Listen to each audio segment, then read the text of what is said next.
बोलिए शंकर भगवान की जय। आप सभी को श्री माघ मास की हार्दिक शुभकामनाएं। श्री व्यास जी सुत जी से माघ मास का 24वां अध्याय सुनाते हैं। लोमश जी कहने लगे कि इस प्रकार से जिस राजा ने भगवान विष्णु का त्याग कर दिया था और शिव का नाम जपता था, भगवान विष्णु नारायण के द्वेष के कारण, भगवान नारायण से द्वेष रखने के कारण वह नरक में चला गया तथा राजा पहले तो तामिश नामी नरक में गया और फिर अंध तामिश जहाँ पर अति दुखों प्राप्त होते हैं तथा उसके बाद महारौरव फिर कालसूत्र नामी महानरक में गया, फिर मूर्छा को प्राप्त हो गया और फिर मूर्छा से चेतना आने पर तापन और संप्रतापन नामक नरक में गया। अनेक दुखों को भोगता हुआ वह प्रताप नामक नरक में गया और अब काकोल, कुडपल, पूर्व मृतिका, लोहशंकु, मर्जीप आदि नरकों में होता हुआ 80 पत्र वन में पहुंच गया। फिर लोहधारक आदि नरकों में गिराया गया और भगवान विष्णु के साथ द्वेष करने के कारण वह 21 युग तक भयंकर नरक की यातनाओं को भोगता हुआ नरक से निकलकर हिमालय पर्वत पर बड़ा भारी पिशाच हुआ। उस वन में भूखा और प्यासा फिरता रहा। उसको मेरु पर्वत पर भी कहीं खाना नहीं मिला, न पीने को जल मिला। होत व्यथा के कारण वह पिशाच घूमता हुआ एक समय पुलुस्त परवंड नाम के वन में जा निकला। बहेड़े के वृक्ष के नीचे वह दुख होकर हाय मैं मर गया, हाय मैं मर गया ऐसे जोर जोर से पुकारने लगा और कहने लगा, भूख से दुखी मेरे इस जन्म का कब अंत होगा?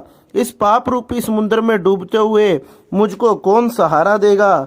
लोमश जी कहने लगे, इस प्रकार वेद पाठ करते हुए देवदूती ने उसके दुख भरे वचनों को सुना और वहां पर एक पिशाच को देखा जिसकी लाल डरावनी आंखें, दुर्बल शरीर, काले काले ऊपर खड़े हुए बाल, चेहरा विकराल, काला शरीर, लंबी सी जीभ बाहर निकली हुई, लंबे होठ, लंबी जांघें, लंबे लंबे पैर, सूखा चेहरा, आंखें धसी हुई पिशाच को देखकर देवदूती ने उससे पूछा कि तुम कौन हो और ऐसी करुणा से क्यों रोते हो? तुम्हारी ये दशा कैसे हुई? तुम्हारा मैं क्या उपकार कर सकता हूँ? मेरे आश्रम पर आ जाने से कोई प्राणी दुखी नहीं रहता और वैष्णव लोग आनंद से रहते हैं। सो हे भद्र, तुम अपने इस दुख का कारण जल्दी कहो, क्योंकि विद्वान मनोरथ को पाने के लिए विलंब नहीं किया करते। ऐसा वचन सुनकर प्रेत रोना बंद कर विनती भाव से कहने लगा, हे द्विज, किसी बड़े पुण्य से मुझे आपके दर्शन हुए हैं। बिना पुण्य के साधुओं की संगति तथा दर्शन नहीं होते। और फिर उसने पहले जन्म का वृतांत कहा कि मैं भगवान विष्णु से द्वेष करने के कारण मेरी यह दशा हुई। जिस हरि नाम को लेने से मनुष्य के सभी पाप नष्ट हो जाते हैं, अंत समय में निकलने से मुख से ये नाम विष्णु पद की, भगवान के दिव्य धाम की प्राप्ति होती है। मैंने उन्हीं भगवान नारायण से द्वेष किया। यह सब मेरे कर्मों का दोष है जिसकी ब्राह्मण तप द्वारा प्रार्थना करते हैं। ब्रह्मादि देवता, सनकादिक ऋषि जिसको मुक्ति के लिए पूजते हैं, जो आदि मध्य और अंत में विश्व का विख्यात है, सनातन है, जिसका आदि मध्य अंत नहीं है, उस भगवान की मैंने निंदा की, उस भगवान से मैंने द्वेष किया। इसी कारण से मुझे अनेक प्रकार के कष्ट उठाने पड़े तथा यह सब दुख मैंने देखने पड़े। यदि किसी प्रकार मेरा ये पाप नष्ट हो जाए, मैं भगवान विष्णु के सिवाय किसी और देवता का पूजन नहीं करूंगा। विष्णु भगवान से द्वेष करके मैंने बहुत दिनों तक नरक यातना भोग ली। अब पिशाच योनि में पड़ा हूँ। इस समय किसी अच्छे कर्म के योग से आपके आश्रम में आया हूँ, जहाँ पर आपके सूर्य रूपी दर्शन ने मेरे दुख का समान अंधकार को दूर किया है। अब आप कोई ऐसा उपाय बताएं जिससे मेरी ये पिशाच योनि दूर हो जाए, क्योंकि सज्जन पुरुष उपकार करने में देर नहीं करते। देवदूती कहने लगे कि यह माया देवता, मनुष्य, असुर सबकी स्मृति को मोहित कर देती है। ये माया जिससे धर्म का नाश करने वाला द्वेष पैदा हो जाता है, जगत के उत्पन्न करने से रक्षा करने और नाश करने वाले जो सब प्राणियों की आत्मा है, उनसे भी लोग द्वेष करते हैं। जिनके अर्पण करने से सभी कर्म सफल होते हैं, उनकी भक्ति से सदा सुख मिलता है, उनसे भी लोग दूर हो जाते हैं।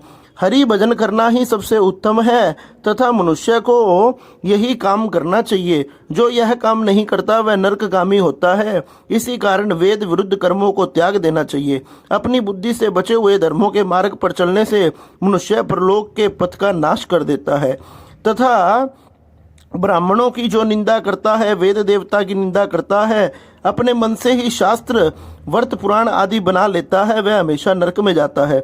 देवादि देव विष्णु से विमुख होने के कारण नरक में जाते हैं, जैसे द्रविड़ देश का राजा नरक में गया। इस कारण इनकी निंदा नहीं करनी चाहिए। वेद में न कही गई क्रिया को भी नहीं करना चाहिए। लोमश जी कहने लगे, ऐसा कहने पर मुनि ने पिशाच को सुमार्ग बतलाया। माघ मास में तुम प्रयाग में जाकर स्नान करो, उससे तुम्हारी ये पिशाच योनि समाप्त हो जाएगी। माघ मास में प्रयाग में स्नान करने से मनुष्य पहले जन्म के सभी पापों से मुक्त हो जाता है और वहां पर स्नान करने से मुक्ति प्राप्त होती है।